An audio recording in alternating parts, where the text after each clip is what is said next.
Good afternoon everyone. Paramount coaching में आपका स्वागत है। मेरा आज पहला क्लास है।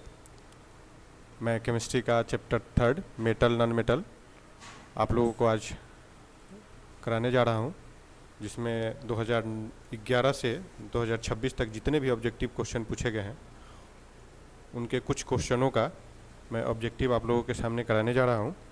पहला क्वेश्चन है, हीलियम कैसा तत्व है। हीलियम कैसा तत्व है? तो जैसा कि पीरियोडिक टेबल में जो शून्य श्रेणी है उसमें 6 अक्रिय गैस हैं, जिसमें हीलियम सबसे ऊपर आता है। तो ये अक्रिय गैस है, ये एक हमारा अक्रिय गैस है। इसे नोबल गैस या आदर्श गैस के नाम से भी हम लोग जानते हैं। दूसरा क्वेश्चन जो है आपका अगला है, सिलिका क्या है। सिलिका एक हमारा उपधातु है। सिलिका क्या है? ये हमारा एक उपधातु है, यानी कि पीरियोडिक टेबल में 3 तरह के हमारा एलिमेंट पाए जाते हैं। एक होते हैं मेटल, एक नॉन मेटल और एक होते हैं हमारा जिसे हम उपधातु बोलते हैं। नेक्स्ट क्वेश्चन आपका है, अकरीय तत्व। अकरीय तत्व इन निम्न में से अकरीय तत्व चूँकि निम्न छूट गया है, ये 2011 और 2021 में पूछा गया क्वेश्चन है। 4 ऑप्शन है, कार्बन, हीलियम, सोना और हाइड्रोजन। इनमें से कौन अक्रिय तत्व है? तो इनमें से आपका जो अक्रिय तत्व है वो है आपका हीलियम। ये आप क्वेश्चन देख रहे होंगे कि ये दूसरी बार रिपीट हो रही है। ये 1 नंबर क्वेश्चन भी था और 3 नंबर क्वेश्चन है। चौथा क्वेश्चन आप लोगों के सामने है कि लोहे की परमाणु संख्या क्या है। लोहे का परमाणु संख्या 26, लोहे की परमाणु संख्या आपका 26 होता है। नेक्स्ट क्वेश्चन आप लोगों के सामने है, कोई तत्व ऑक्सीजन के साथ अभिक्रिया कर उच्च गलनांक वाला यौगिक निर्मित करता है। यह यौगिक जल में विलय है, यह तत्व है। तो कौन सा ऐसा तत्व है जो ऑक्सीजन के साथ अभिक्रिया उच्च गलनांक वाले यौगिक निर्मित करता है? यह यौगिक जल में विलय है, यह तत्व। तो यह तत्व जो है हमारा, यह हमारा है कैल्शियम। यह हमारा है कैल्शियम। नेक्स्ट क्वेश्चन है कि हीलियम परमाणु के बाहरी कक्षा में कितने इलेक्ट्रॉन होते हैं। तो चूँकि हीलियम का जो परमाणु संख्या होता है उसकी बाहतम कक्षा में भी इलेक्ट्रॉनों की संख्या उतना ही होती है। कारण क्या है कि इसके बाहतम कक्षा में केवल 2 इलेक्ट्रॉन है। कितने हैं? 2 इलेक्ट्रॉन है, इसलिए इनके ऑप्शन में 2 आंसर हमारा होगा। नेक्स्ट क्वेश्चन है, एक्वा रेजिया। चूँकि थोड़ा सा टाइपिंग मिस्टेक हो गया है, ये एक्वा रेजिया है, एका रेजिया नहीं है। एक्वा रेजिया मिश्रण में HCl और HNO3 का अनुपात होता है। तो HCl और HNO3 का अनुपात 3:1 होता है, यानी कि 3 अणु HCl और 1 अणु HNO3 हमारा होता है। निम्नलिखित में कौन अधातु है? Ferrous, carbon, aluminium, Aurum. तो देखिए, फेरस हमारा धातु है, अल्युमिनियम भी हमारा धातु है, और ऑरम जो है ये हमारा गोल्ड का संकेत है, जो लैटिन भाषा में AU जिसको बोलते हैं, इसे हम पूरा ऑरम के नाम से जानते हैं। तो चूँकि यहाँ पे जो ऑप्शन B है, जो हमारा कार्बन है, यह हमारा अधातु है। नेक्स्ट क्वेश्चन है कि लोहे को जिंक से लेपित करने की क्रिया को क्या कहते हैं। तो देखिए, लोहे को जब भी हम जिंक का परत चढ़ाते हैं तो उसे हम गैल्वेनीकरण, और इसे हम इंग्लिश भाषा में गैल्वेनाइजेशन बोलते हैं।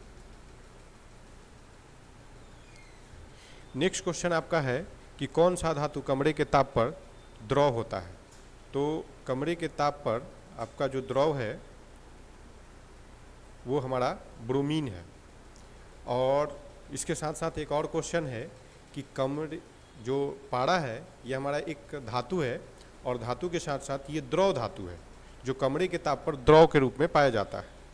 नेक्स्ट क्वेश्चन हमारा है, सीसा और टीन के मिश्र धातु को क्या कहते हैं। तो चूँकि सीसा और टीन के मिश्रण को हम लोग सोल्डर बोलते हैं।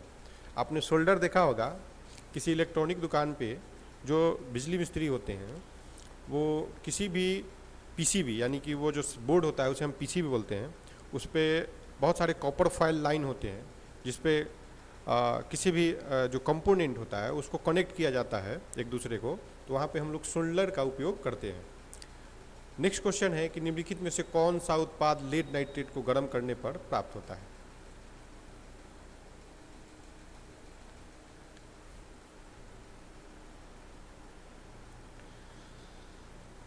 ऑप्शन है oxygen, nitrogen dioxide, nitrogen nitrogen dioxide और नाइट्रोजन, और चौथा ऑप्शन है हमारा नाइट्रोजन डाइऑक्साइड और ऑक्सीजन। तो आपका जो आंसर है वो हमारा है नाइट्रोजन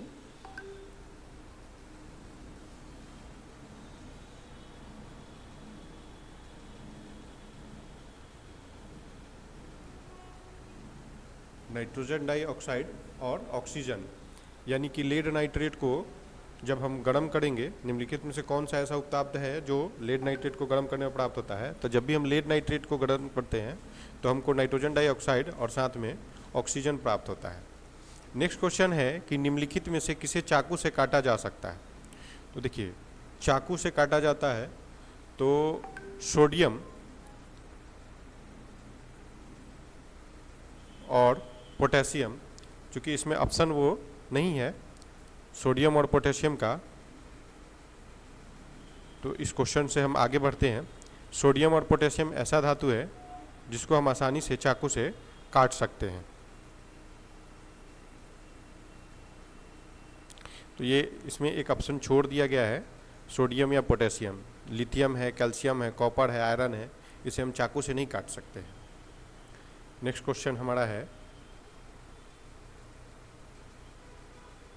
निम्नलिखित में कौन सबसे अधिक अभिक्रियाशील है? सबसे अधिक अभिक्रियाशील धातु कौन है? कॉपर है, Hg है, सिल्वर है, गोल्ड है।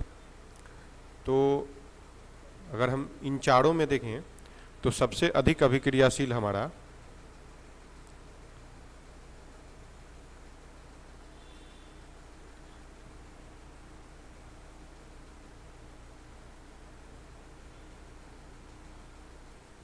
कॉपर है। सबसे अधिक अभिक्रियाशील हमारा कॉपर है, क्योंकि जब हम अभिक्रियाशील श्रेणी में देखते हैं तो सबसे ऊपरी जो अभिक्रियाशील श्रेणी का जो एक टेबल है, जिसमें सबसे पहले हमारा पोटेशियम, तब सोडियम, तब कैल्शियम, तब मैग्नीशियम, तब एल्युमिनियम, जिंक, और इस तरह करके, और नीचे बहुत सारे तत्व हैं, और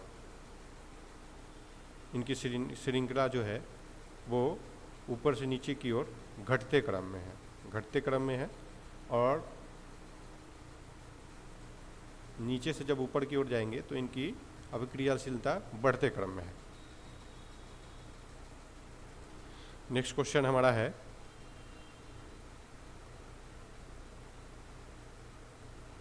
कि लाल तप्त आयरन पर जलवाष्प प्रवाहित करने पर कौन सा गैस प्राप्त होता है? तो लाल तप्त आयरन पर जल वाष्प प्रवाहित करने पर वो हमारा फेरस ऑक्साइड Fe3O4, ये हमारा, इसे हम मैग्नेटाइट के नाम से भी हम लोग जानते हैं। एक होता है Fe2O3 जिसे हम हेमेटाइट के नाम से भी जानते हैं। ये हमारा आयरन का अयस्क भी है, हेमेटाइट, मैग्नेटाइट और एक हमारा सिडेराइट। चलिए नेक्स्ट क्वेश्चन है हमारा, निम्नलिखित में कौन सा पदार्थ ऑक्सीजन से संयोग नहीं करता है? तो निम्नलिखित में कौन सा तत्व पदार्थ है जो ऑक्सीजन से अभिक्रिया नहीं करता है? तो जो हमारा गोल्ड है ये ऑक्सीजन से अभिक्रिया नहीं करता है, और ये अभिक्रियाशीलता श्रेणी में ही सबसे नीचे पाया जाता है। शुद्ध सोना को व्यक्त किया जाता है, क्योंकि शुद्ध सोना हमारा 24 कैरेट का होता है। शुद्ध सोना को हम लोग 24 कैरेट के नाम से जानते हैं या व्यक्त करते हैं। ये 24 कैरेट जो होता है ये इतना प्योर होता है कि इसे आप आसानी से हाथ से दबाकर इसके आकार को परिवर्तन कर सकते हैं। नेक्स्ट क्वेश्चन हमारा है, नाइट्रोजन अणु में कितने सहसंयोजी बंधन होते हैं? तो चूंकि नाइट्रोजन के एक अणु में जो सहसंयोजी बंधन होते हैं वो 3 होते हैं। कितने होते हैं? 3 होते हैं, कारण कि नाइट्रोजन का परमाणु संख्या होता है 7। तो इसके पहले कक्षा में 2 इलेक्ट्रॉन, दूसरे कक्षा में 2, और दूसरी कक्षा में 5 इलेक्ट्रॉन रहते हैं, दूसरी कक्षा में 5 इलेक्ट्रॉन रहते हैं। तो इसको 8 पुराने यानी कि अष्टक नियम चलता है, 8 पुराने के लिए 8 इलेक्ट्रॉन की आवश्यकता होती है। तो इसे 3 इलेक्ट्रॉन चाहिए, तो 3 इलेक्ट्रॉन या तो कोई मेटल इसे देगा, या जब किसी नॉन मेटल के साथ ये जाएगा, ये खुद एक नॉन मेटल है, और जब किसी दूसरे नॉन मेटल के साथ जाएगा तो ये सहसंयोजी बंधन उसमें बनाता है, तो वहाँ पे 3 इलेक्ट्रॉन इसको चाहिए। चलिए नेक्स्ट क्वेश्चन हम लोग चलते हैं। निम्न में से कौन आयनिक यौगिक नहीं है? कहने का मतलब कि यहाँ तीन यौगिक दिया हुआ है, एक हमारा है मीथेन, एक कार्बन डाइऑक्साइड, एक कैल्शियम क्लोराइड और एक हमारा अमोनियम। तो ये 4 ऐसे ऑप्शन हैं, ये 4 में हमको बताना है कि आयनिक यौगिक नहीं है। और आयनिक यौगिक का मतलब होता है कि एक उसमें मेटल और दूसरा हमारा नॉन मेटल होना चाहिए, एक हमारा मेटल और दूसरा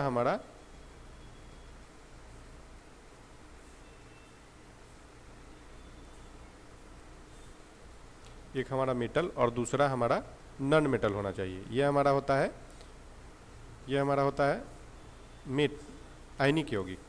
और जो हमारा सहसंयोजी यौगिक यानी कि कोवैलेंट बॉन्ड होते हैं, उसमें हमारा एक नॉन मेटल होता है और एक हमारा दूसरा उसके साथ एक और नॉन मेटल जुटे होते हैं। मतलब जब नॉन मेटल और नॉन मेटल मिलेंगे 2 एलिमेंट, तो वो जो कंपाउंड बनाएंगे वो हमारा कोवैलेंट बनता है। क्या बनता है?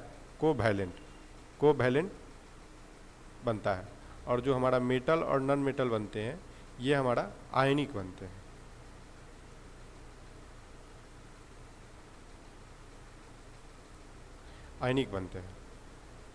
चलिए नेक्स्ट की। तो इसलिए यहाँ पे आप लोग खुद देखिए, ये कार्बन हमारा हाइड्रोजन, उसके बाद हमारा कार्बन और ऑक्सीजन है, कैल्शियम और क्लोराइड है। देखिए आप जानते हैं कि कैल्शियम हमारा धातु है, क्लोरीन हमारा अधातु है। इनकी परमाणु संख्या 20, इनकी परमाणु संख्या 17। तो ये हमारा एक आयनिक यौगिक है। बाकी सब जो देख रहे हैं मीथेन है जो और NH3, ये हमारा आयनिक यौगिक नहीं है। चलिए नेक्स्ट क्वेश्चन चलते हैं। निम्नलिखित में कौन उपधातु है?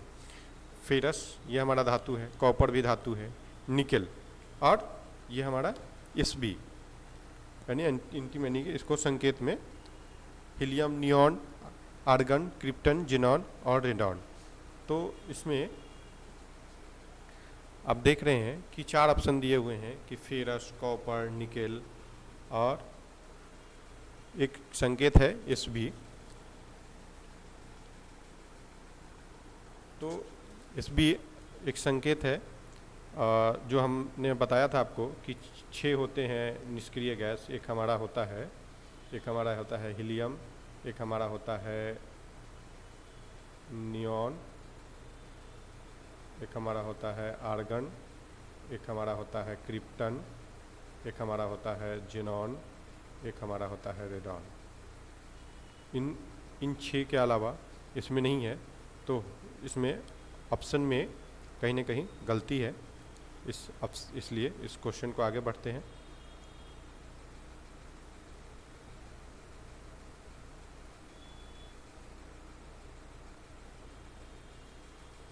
नेक्स्ट क्वेश्चन है कि पीतल क्या है? धातु है, अधातु है, मिश्र धातु है, उपधातु है। तो देखिए पीतल क्या है?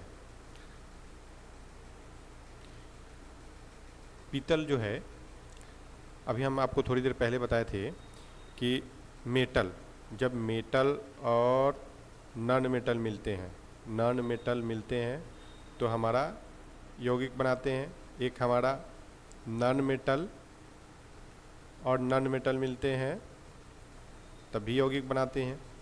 तो ये जो हमारा है मेटल नॉन मेटल, ये हमारा आयोनिक होता है। क्या होता है? आयनिक। इसको आयनिक क्यों कहते हैं?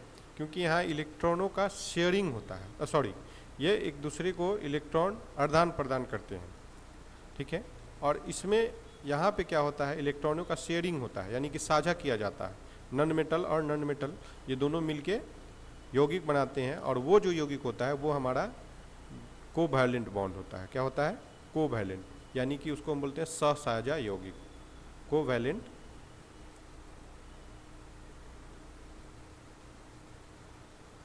कोवैलेंट सहसंयोजी यौगिक, इसे हम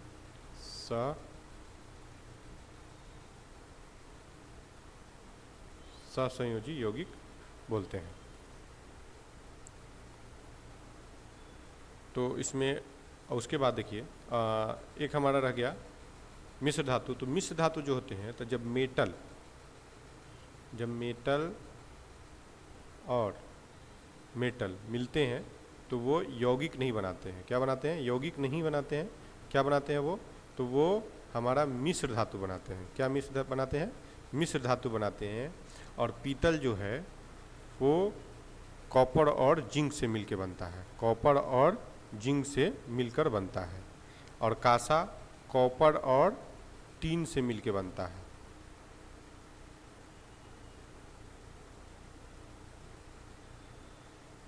कॉपर और टीन से मिलकर बनता है। यह हमारा हो गया पीतल का।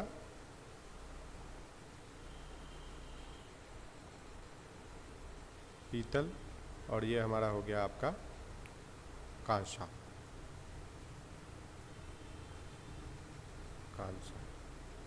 चलिए नेक्स्ट क्वेश्चन हम लोग चलते हैं।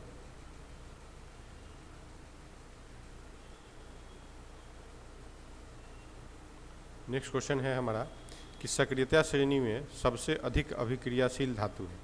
सक्रियता श्रेणी में देखिए, इसके पहले भी एक क्वेश्चन आया था कि निम्नलिखित में कौन सबसे अधिक अभिक्रियाशील धातु है। तो उनमें उन चारों में जो था वो अभिक्रियाशीलता में वो हमारा कॉपर था। लेकिन यहाँ पे जो है सक्रियता श्रेणी में सबसे अधिक अभिक्रियाशील, तो हमने आपको बताया कि सबसे पहले हमारा पोटेशियम होता है, और तब हमारा पोटेशियम के पहले हमारा पोटेशियम, फिर कैल्शियम, फिर हमारा सोडियम। बहुत सारे बुक में पोटेशियम के बाद आपको सोडियम भी मिलेंगे, बाद में कैल्शियम मिलेंगे। ठीक है, तो ये ऊपर नीचे होते रहता है। इसमें हम आपको ऑप्शन के हिसाब से जो है ये हमारा यहाँ पे सोडियम जो है वो हमारा अधिक अभिक्रियाशील है।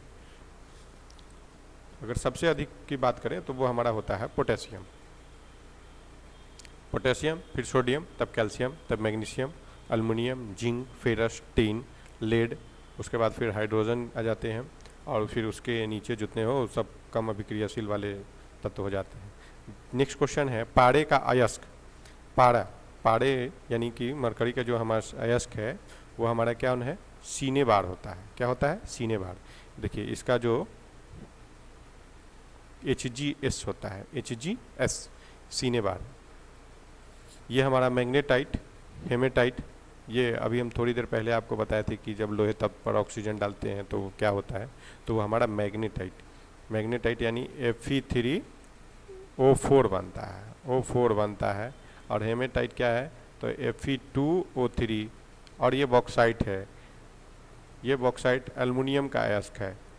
ठीक है, ये लोहा का है, हेमेटाइट और मैग्नेटाइट, और ये पारा का है।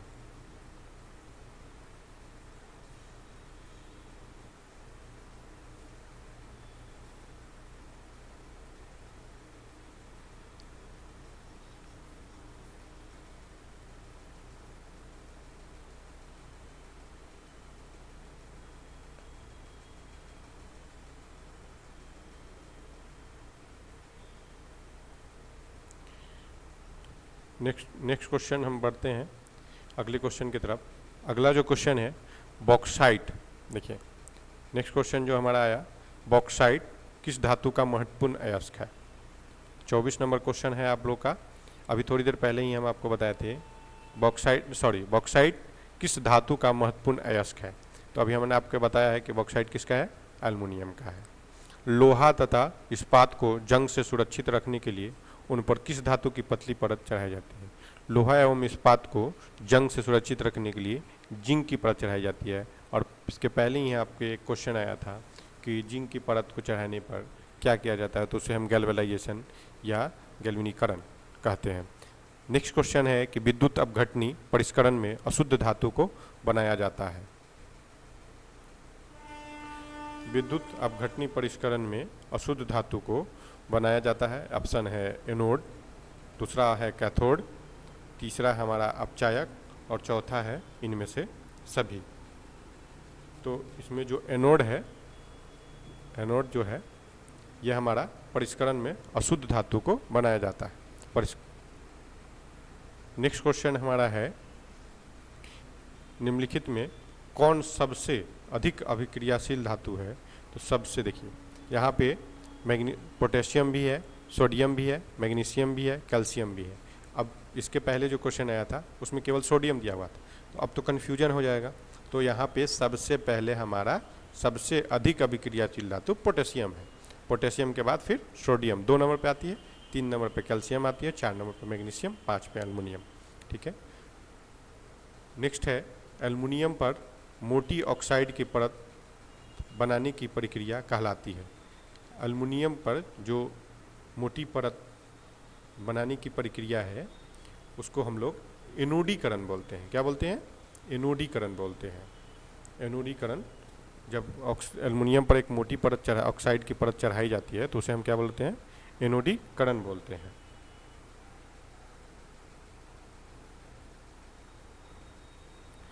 नेक्स्ट क्वेश्चन है कि क्लोरीन के परमाणु की 72 कक्षा में इलेक्ट्रॉनों की संख्या कितनी होती है? तो क्लोरीन के परमाणु की 72 कक्षा में इलेक्ट्रॉनों की संख्या 7 होती है। कैसे पता चलता है? तो जब आप इलेक्ट्रॉनिक विन्यास बनाएंगे तो इलेक्ट्रॉनिक विन्यास बनाने का तरीका तो आप लोग को पता ही होगा। अगर नहीं पता है तो आप हमारे क्लास में, ऑफलाइन क्लास में आकर जुड़ सकते हैं, जो पारामाउंट कोचिंग संस्था के नाम से चलती है और ये बैंक ऑफ बड़ौदा के सामने उपस्थित है। देखिए 1:2, 2:2,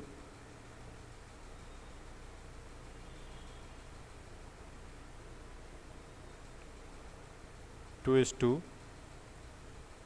2p6, इसके बाद हमारा 3:2 और 3p5, 3p5। तो ये पहली कक्षा हो गए, ये दूसरी कक्षा हो गए। पहला में 2, दूसरे में 8 और 72 कक्षा ये हमारा तीसरा हो गया। और तीसरे में जितने भी इलेक्ट्रॉन होते हैं वो हमारा क्या कहलाता है? संयोजी इलेक्ट्रॉन कहलाता है। तो तीसरे में कितने हैं भाई? तो 7 इलेक्ट्रॉन है, ये हमारा संयोजी इलेक्ट्रॉन हो गया। और 8, यहाँ 8 पुराने के लिए देखिए 72 कक्षा, ये रूल है कि किसी भी तत्व का चाहे उसकी कक्षा संख्या कुछ भी क्यों ना हो, 72 कक्षा में 8 से ज़्यादा इलेक्ट्रॉन नहीं रह सकता। 8 से ज़्यादा इलेक्ट्रॉन नहीं रह सकता है। या तो 8 से कम रहेगा या तो 8 से कम ही रहेगा, नहीं तो 8 रहेगा। 8 से ज़्यादा नहीं रह सकता है। तो 8 से जब कम रहता है तो 8 पुराने के लिए जितने भी, जैसे अगर 1, 2, 3 इलेक्ट्रॉन रहा, अगर 72 कक्षा में 1, 2, 3 इलेक्ट्रॉन रहा तो ये इलेक्ट्रॉन देते हैं। ये किसी भी जब संयोग करते हैं किसी दूसरे तत्व से, दूसरे तत्व कहने का मतलब कि दूसरे जब तत्व करेंगे तो दूसरा ये तत्व अधातु ही होगा। जब जब 1, 2, 3 इलेक्ट्रॉन ये धातु होते हैं और जिनके 72 कक्षा में 5, 6 और 7 इलेक्ट्रॉन होता है वो हमारा अधातु कहलाते हैं। और जिसमें 8 हो जाता है वो हमारा निष्क्रिय हो जाता है। केवल हीलियम ये अपवाद है कि हीलियम में 8 नहीं होता है, फिर भी वो निष्क्रिय है। बाकी नियोन का आप बनाइएगा तो आप देखिएगा नियोन में कि नियोन का परमाणु संख्या हमारा कितना होता है? 10 होता है।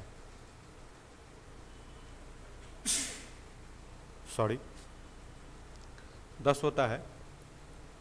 और इसका जब बनाइएगा आप तो देखिएगा कि पहले में 2 और ये यहाँ तक आपका नियोन का बनेगा, यहाँ से लेके यहाँ तक नियोन का बनेगा। यानी 1:2, 2:2 और 2p6, 2 और 8, 8, 2, 10, 10 इलेक्ट्रॉन आपका रहते हैं। तो देखिए 72 कक्षा दूसरा हुआ और इसमें कितने इलेक्ट्रॉन है?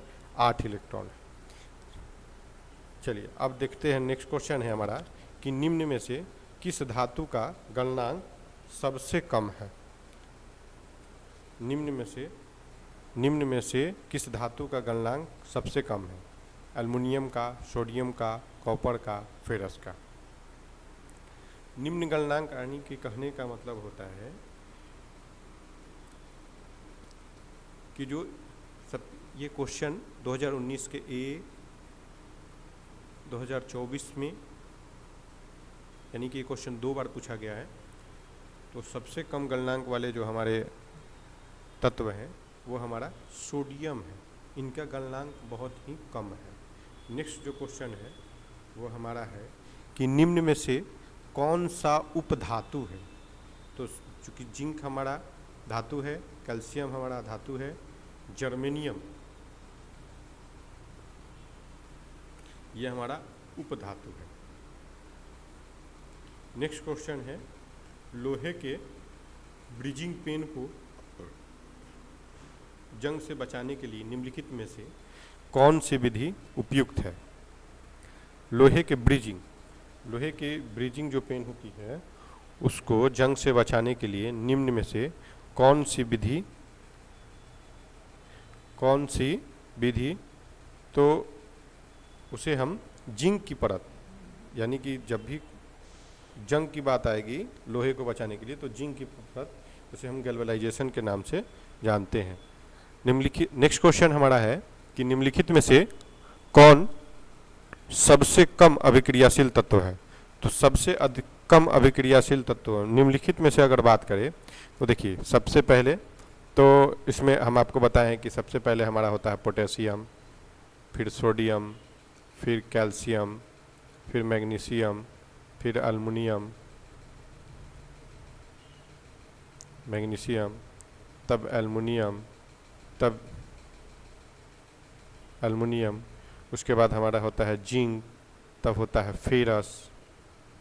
तो हम देखेंगे कि इनमें सबसे ऊपर पोटेशियम है, फिर सोडियम है, उसके बाद कैल्शियम है, फिर मैग्नीशियम है, फिर एल्युमिनियम है, एल्युमिनियम से कम अभिक्रियाशील जिंक है, जिंक से कम अभिक्रियाशील फेरस है। तो चूँकि इन चारों में सबसे अधिक अभिक्रियाशील मैग्नीशियम है, उससे थोड़ा कम एल्युमिनियम है, एल्युमिनियम से कम जिंक है, और जिंक से कम हमारा कौन सा है, फेरस। तो हमारा सबसे कम अभिक्रियाशील कौन होगा, तो वो हमारा फेरस होगा। नेक्स्ट क्वेश्चन है कि सोडियम की परमाणु संख्या है, तो सोडियम की परमाणु संख्या होती है 11। नेक्स्ट क्वेश्चन है कि निम्नलिखित में सबसे भारी धातु कौन है। सबसे भारी धातु लिथियम, यूरेनियम, सिलिकॉन, आयरन।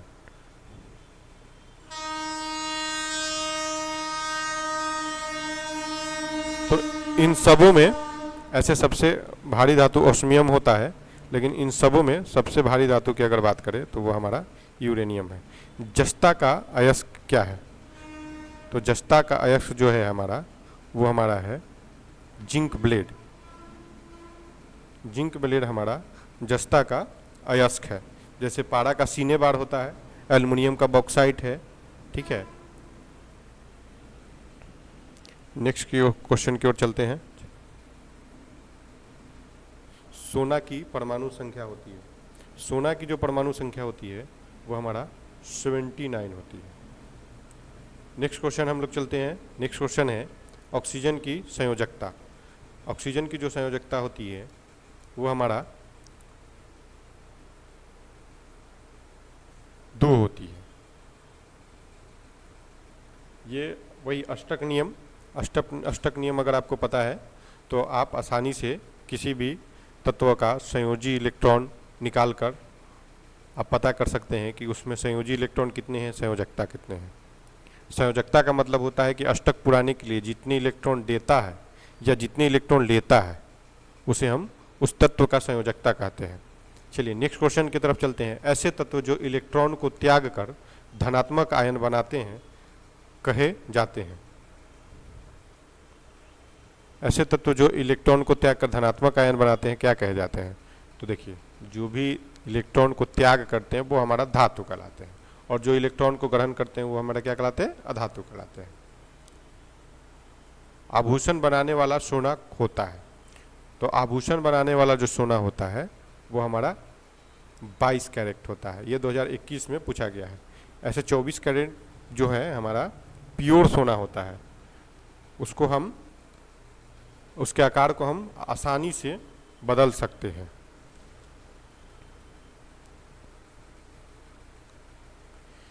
तांबा एवं टीन के मिश्र धातु को कहते हैं।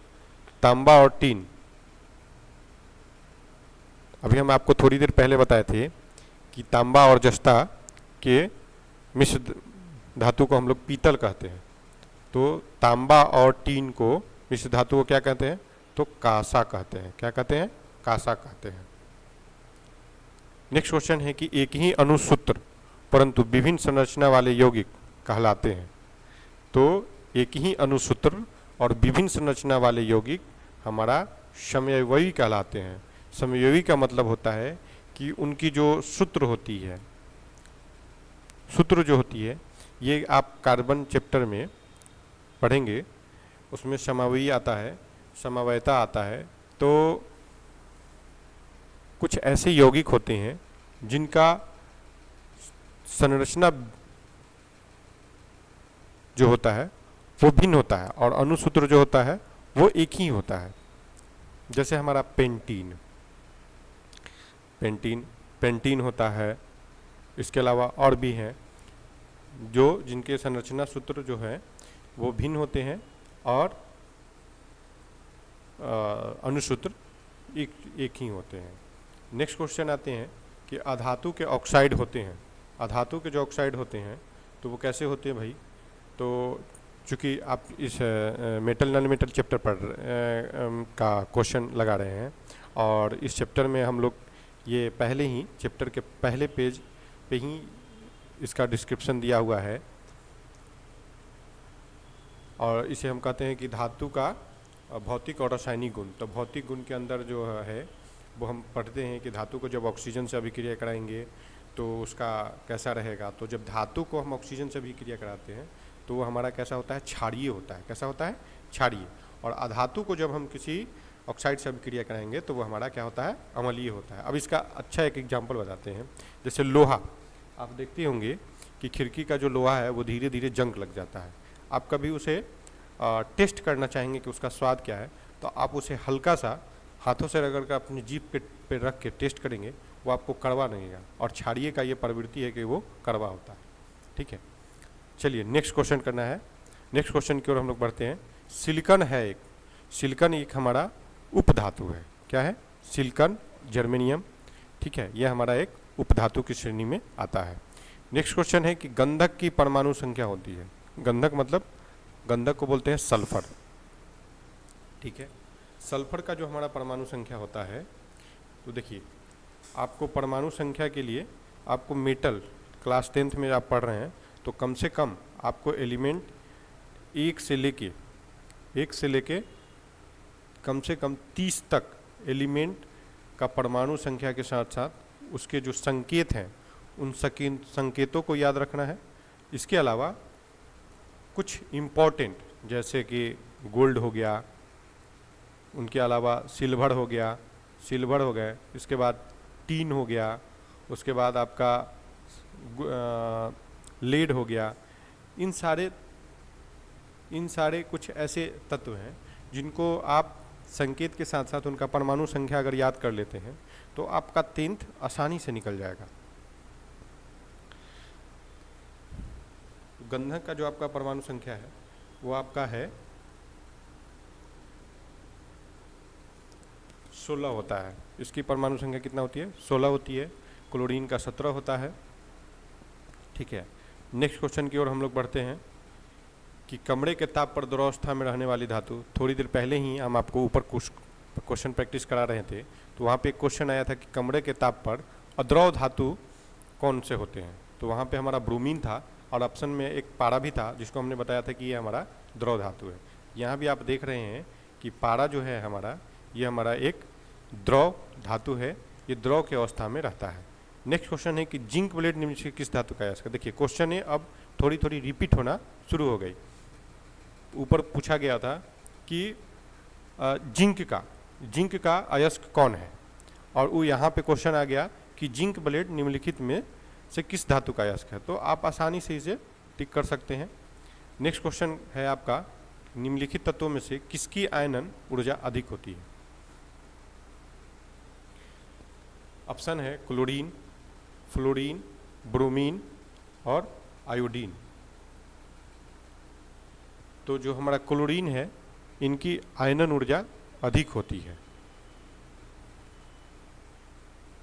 जैसे धातुओं में सबसे अधिक अभिक्रियाशील सोडियम होता है, वैसे अधातुओं में भी सबसे अधिक अभिक्रियाशील क्लोरीन को माना जाता है। नेक्स्ट क्वेश्चन हमारा कि सबसे कठोर प्राकृतिक पदार्थ है, सबसे कठोर जो हमारा प्राकृतिक पदार्थ है वो है हमारा, देखिए यहाँ पे ना धातु है ना धातु है ना तत्व है, यहाँ पे पदार्थ बोला गया है। तो दुनिया की हर एक चीज़ क्या होती है, हमारी पदार्थ कहलाती है। तो देखिए यहाँ पे सबसे कठोर जो है वो हमारा क्या है, हीरा है। नेक्स्ट क्वेश्चन है कि ब्रास, अर्थात ब्रास का मतलब हो गया देखिए पीतल, किस धातु का अयस्क है। जो ब्रास है किस धातु का अयस्क है। इस क्वेश्चन में कुछ मिस्टेक है, ठीक है, क्योंकि ब्रास का मतलब पीतल होता है और पीतल किसी धातु का अयस्क नहीं है, वो एक मिश्र धातु है। तो ये क्वेश्चन आई होप कि ये गलत है, ठीक है, तो इसके लिए सॉरी। चलिए नेक्स्ट क्वेश्चन की ओर हम लोग बढ़ते हैं। निम्नलिखित में से किस तत्व में संयोजी इलेक्ट्रॉनों की संख्या सबसे अधिक है। इन सभी में सबसे अधिक जो संयोजी इलेक्ट्रॉनों की संख्या है, तो चूंकि सोडियम में एक होता है, अल्युमिनियम की संयोजी इलेक्ट्रॉन 3 होती है,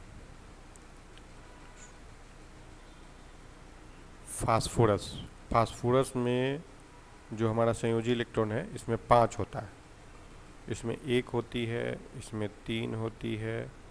चूँकि फास्फोरस का परमाणु संख्या 15 होता है, तो इसकी संयोजी इलेक्ट्रॉन पहले कक्षा में 2, दूसरे में 8 और तीसरे में 72 यानी 5 बचेंगे। तो 8 2 10 5 15 यानी कि 5 इलेक्ट्रॉन बचा। और जो सिलिकॉन है फास्फोरस के बाद, तो इनमें हमारा जो है ये हमारा फास्फोरस ही सबसे निम्नलिखित में सबसे अधिक संयोजी इलेक्ट्रॉन वाली की संख्या है। नेक्स्ट क्वेश्चन है कि निम्नलिखित किस धातु को केरोसिन में डुबाकर रखा जाता है। देखिए केरोसिन में डुबाने की बात करते हैं तो सोडियम को केरोसिन में डुबाकर रखा जाता है, क्योंकि ये बहुत ही अधिक अभिक्रियाशील है। अभिक्रियता श्रेणी में हम आपको दिखाए हैं कि सबसे पहले जो हमारा है वो हमारा सोडियम होता है, फिर हमारा पोटेशियम होता है, फिर हमारा कैल्शियम होता है, फिर हमारा मैग्नीशियम होता है। इसके अलावा और भी है, एल्युमिनियम है, फिर जिंक है, फेरस है, फिर टीन है, लेड है, फिर हाइड्रोजन है, उसके बाद फिर पारा है, कॉपर है, फिर पारा है, उसके बाद गोल्ड है, सिल्वर है, फिर गोल्ड है। तो जो सोडियम है यह हमारा सबसे अधिक अभिक्रियाशील है और ये इतना अभिक्रियाशील है कि ये खुले वायु में रहने पर ये जल जाता है, तो इसलिए इसको केरोसिन में इसको डुबा के रखा जाता है। चलिए नेक्स्ट क्वेश्चन की ओर हम लोग चलते हैं। नेक्स्ट क्वेश्चन है हमारा कि वह धातु जो सिर्फ अम्लराज में घुलती है, तो वह धातु जो सिर्फ अम्लराज में घुलती है, तो एक्चुअली अम्लराज में जो हमारा घुलता है वो हमारा सोना है। सोना को अम्लराज में ही घुलाया जाता है, एक्वा रेजिया। इसका जो फॉर्मूला होता है एक्वा रेजिया का, देखिए ऊपर एक्वा रेजिया एक जगह लिखा हुआ था, जो हमने बोला कि वो टाइपिंग मिस्टेक है, वो एक्वा रेजिया होता है। देखिए यहाँ पे इंग्लिश में लिखा हुआ है ना एक्वा रेजिया, देखिए, और इसी को हम हिंदी में अम्लराज के नाम से जानते हैं। इसका शुद्ध जो फॉर्मूला होता है वो होता है HCl HNO3। इसका जो रेशियो होता है ये ऐसे होता है 3:1। इसमें हमारा सोना को घुलाया जाता है। चलिए नेक्स्ट क्वेश्चन की ओर हम लोग चलते हैं। मिश्र धातु जिसमें 90% कॉपर और 10% टीन है, उसका नाम कॉपर और टीन। देखिए यहाँ पे फिर मिश्र धातु की बात आ गई, तो आप जानते हैं कि कॉपर और टीन, कॉपर और जिंक मिलाते हैं तो पीतल, और कॉपर और टीन मिलाते हैं तो हमारा कांसा बनता है। सोल्डर के लिए सीसा और टीन चाहिए तो होगा ही नहीं, ठीक है। एक हमारा ऑप्शन बचा सिल्वर, जर्मन सिल्वर। तो जर्मन सिल्वर एक ऐसा है जिसमें सिल्वर नहीं पाया जाता है, ठीक है। तो जो हमारा ये 4 ऑप्शन को देखते हुए इनमें जो हमारा क्वेश्चन होगा ये हमारा आपको पहले ही बता दिए कि कॉपर और टीन मिल के हमारा क्या बनाता है, कांसा बनता है। यहाँ से आप परसेंटेज भी याद रखेंगे कि कॉपर की परसेंटेज जो है वो 90% और टीन की परसेंटेज जो है वो 10% होती है। ठीक है, चलिए नेक्स्ट क्वेश्चन हम लोग चलेंगे। जिंक पुष्प क्या है? जिंक पुष्प क्या है? तो जिंक पुष्प जो है ये हमारा जिंक ऑक्साइड है। क्या है? जिंक ऑक्साइड को हम लोग जिंक पुष्प के नाम से जानते हैं। नेक्स्ट क्वेश्चन है कि फ्लोरीन का परमाणु संख्या कितना होता है? देखिए फ्लोरीन, आप जब एक से पीरियोडिक टेबल में 1 से 10 की तरफ बढ़ेंगे तो सबसे पहले हाइड्रोजन होता है, फिर दूसरे में हीलियम, फिर तीसरे में लिथियम। ठीक है, उसके बाद बोरॉन। ठीक है, उसके बाद हीलियम, देखिए हाइड्रोजन, हीलियम, लिथियम, बेरिलियम, फिर बोरॉन। ठीक है, फिर कार्बन, फिर नाइट्रोजन, उसके बाद ऑक्सीजन, और तब फिर फ्लोरीन, और तब फिर नियॉन। तो हमारा जो 9 नंबर है ये हमारा फ्लोरीन का परमाणु संख्या है। इसीलिए हम आपको बोले हैं कि क्लास 10th में 1 से लेके 30 तक अगर आप एलिमेंट याद कर लेते हैं और उस एलिमेंट के साथ साथ उनके संकेत को अगर याद कर लेते हैं, यानी कि सिंबल अगर आप याद कर लेते हैं, तो बहुत सारे ऐसे तत्व हैं जिनका सिंबल या तो पहला लेटर है या उनके साथ उनके पूरे वर्ड का, जैसे मान लीजिए हम हाइड्रोजन की बात करते हैं तो हाइड्रोजन की जो संकेत है वो H है, और हाइड्रोजन को लिखते भी हम H से ही शुरू करते हैं। तो बहुत सारे ऐसे तत्व हैं, इसको अच्छे से क्लास में समझना पड़ेगा, और अच्छे से क्लास में समझने के लिए आप मेरे पारामाउंट कोचिंग में आकर समझ सकते हैं, जो हमारा गोला बाज़ार में स्थित है। ये बैंक ऑफ बड़ौदा के ठीक सामने है। हमारे यहाँ एक लाइब्रेरी की भी सुविधा उपलब्ध है। देखिए जो भी तत्व है उनके पहले लेटर या अगर उसी लेटर से दूसरे एलिमेंट है, ठीक है, तो उस तत्व के पहले लेटर और उसके बाद दूसरे साइलेबल लेटर, मतलब जिस पे हमारा प्रोनाउंसिएशन यानी कि जोर ज़्यादा पड़ता है जिस वर्ड पे, उस वर्ड को लिया जाता है। जैसे हाइड्रोजन और उसके बाद जैसे हीलियम आता है, हीलियम भी हीलियम, तो हीलियम में HE संकेत होता है क्योंकि इसमें पहले H और दूसरा जो है जो प्रोनाउंसिएशन पे सबसे ज़्यादा वो E पे पड़ता है, इसलिए हम लोग हीलियम को लेते हैं। ठीक है, कुछ ऐसे तत्व हैं जिनका खोज सबसे पहले हुआ था यानी कि लैटिन में हुआ था, तो उन्हें लैटिन दिया गया और वो लगभग 16-17 ही हैं, लिमिटेड हैं। उनको अगर आप याद कर लेंगे और उनके संकेत में, जैसे कि सोडियम है तो सोडियम का संकेत Na होता है, लेकिन लैटिन में इसका नाम नेत्रियम है। इनके अलावा जैसे पोटेशियम है तो प्रोनाउंसिएशन P से होता है, लिखते भी P से हैं, लेकिन इनका सिंबल K है। ठीक है, तो इस तरह करके आप 1 से 30 तक एलिमेंट को अच्छे से परमाणु संख्या के साथ साथ उनके संकेत को भी याद कर लें। अगर उस बीच में अगर कुछ लैटिन तत्व हैं जिनका संकेत लैटिन है आएंगे, ये सबसे पहले तो आपको सोडियम ही आएगा 11 नंबर पे, फिर आपको पोटेशियम आएंगे 19 नंबर पे। ठीक है, तो इन सबों को आपको याद रखना पड़ेगा कि आखिर के किसका संकेत है। ठीक है, और इसके लिए आपको 1 से 30 तक याद करना पड़ेगा। उनके साथ कुछ लिमिटेड एलिमेंट जैसे हमने बताया गोल्ड, सिल्वर और इस तरह करके मैंने पहले भी बता चुका है, आपको याद रखना पड़ेगा ताकि आप आसानी से 1 नंबर आप ऑब्जेक्टिव में अपना बना सकते हैं। अब हम लोग का फिर नेक्स्ट क्वेश्चन आया कि धातु की क्रियाशीलता का सही क्रम क्या है। देखिए क्रियाशीलता श्रेणी ऊपर से अभी तक लगभग 5 क्वेश्चन अभी तक मिल गया हम लोगों को। तो आपको एक टेबल जो अभी क्रियाशीलता श्रेणी का टेबल है, जो हमारा पोटेशियम है, फिर सोडियम है, फिर कैल्शियम है, फिर मैग्नीशियम है, फिर एल्युमिनियम है, और इसके साथ साथ एल्युमिनियम के बाद हमारा जिंक है, फिर फेरस है, फिर हमारा टीन है, फिर हमारा लेड है। ठीक है, तो इनमें आप देख सकते हैं कि ये ऊपर से घटते क्रम में है। तो सबसे अधिक अभिक्रियाशील आप देखेंगे कि क्या इसमें पोटेशियम है, कहीं पे नहीं है। तो पोटेशियम नहीं है तो पोटेशियम को छोड़ के फिर नीचे बढ़ते हैं, फिर नीचे देखते हैं सोडियम। सोडियम है तो सोडियम से कम, सोडियम की बात करें सोडियम है, सोडियम से कम फिर कौन सा है भाई, कैल्शियम है, कैल्शियम से फिर क्या है, मैग्नीशियम है। तो कैल्शियम भी आपका नहीं है, कैल्शियम भी नहीं है, तो उसके हिसाब से सबसे अधिक अभिक्रियाशील हमारा कौन सा हो गया, सोडियम हुआ। ठीक है, सोडियम से अगर बात करें तो फिर मैग्नीशियम उससे कम अभिक्रियाशील हुआ। ठीक है, मैग्नीशियम से अगर नीचे जाते हैं तो मैग्नीशियम से नीचे जाते हैं तो एल्युमिनियम भी ऑप्शन में नहीं है। उसके बाद आपका जिंक है, जिंक है, उसके बाद फेरस है, टीन है और लेड है। तो आप इन सभी ऑप्शनों को ही देखते हुए आगे बढ़ना है। इनके अलावा एक ऑप्शन आपका देख रहे होंगे कि कॉपर है, और कॉपर जो है ये हमारा लेड के बाद हाइड्रोजन आता है, और हाइड्रोजन से नीचे हमारा कॉपर आता है। ठीक है, तो सबसे पहले हम देखेंगे तो मैग्नीशियम, ऊपर से देखते चलते हैं, सोडियम, उससे कम जिंक तो ठीक है, लेकिन उससे कम मैग्नीशियम, तो ये हमारा नहीं होगा, ये ऑप्शन ख़त्म हो गया। क्योंकि मैग्नीशियम जो है वो सोडियम के बाद अगर रहता और उसके बाद जिंक रहते तो चलता। फिर देखते हैं सोडियम, उससे कम मैग्नीशियम, उसके बाद कॉपर, और कॉपर से फिर जिंक आ गया, ये भी नहीं होगा क्योंकि जिंक इससे पहले आना चाहिए था, क्योंकि कॉपर बहुत नीचे चला जाता है। फिर बात करते हैं मैग्नीशियम कम अभिक्रियाशील, उससे अधिक अभिक्रियाशील सोडियम, उससे अधिक अभिक्रियाशील, ये हो ही नहीं सकता, ये भी गलत, क्योंकि सोडियम सबसे अधिक अभिक्रियाशील है।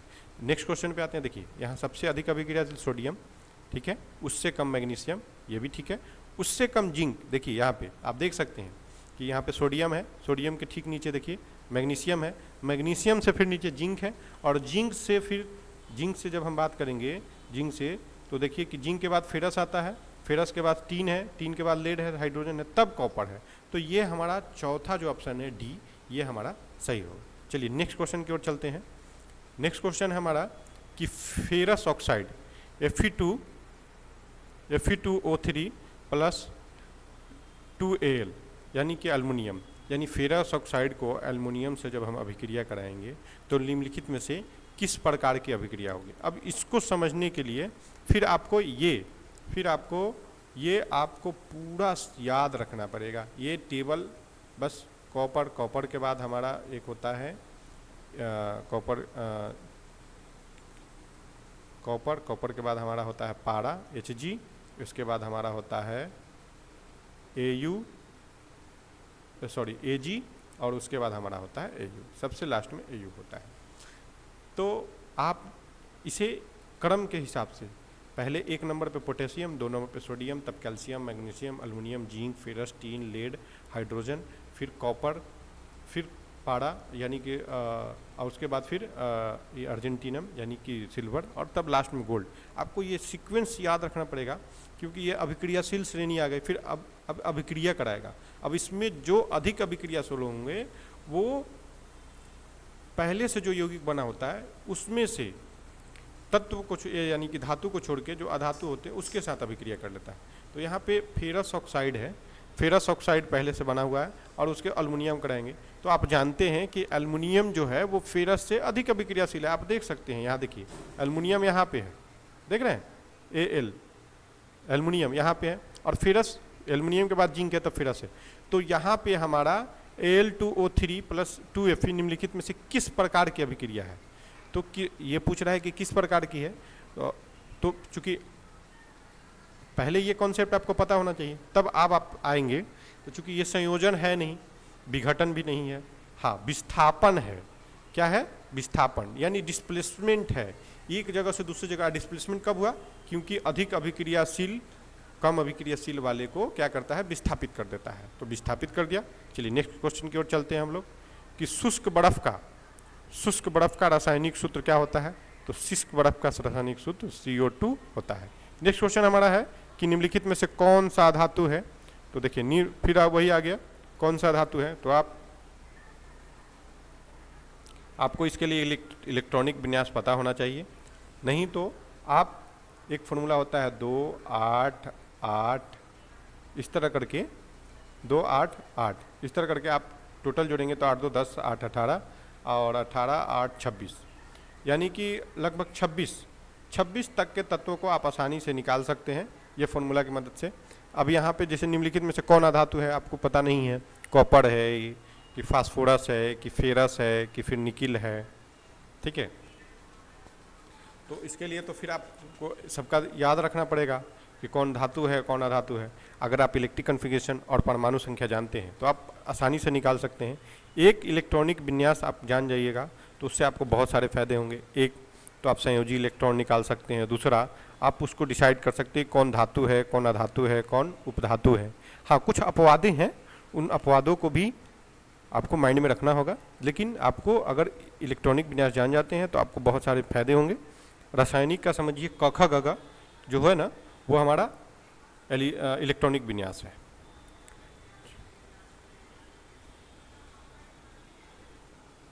तो यहाँ पे जो हमारा अधातु है, देखिए कॉपर मेरा धातु है, फेरस भी धातु है, निकिल भी धातु है।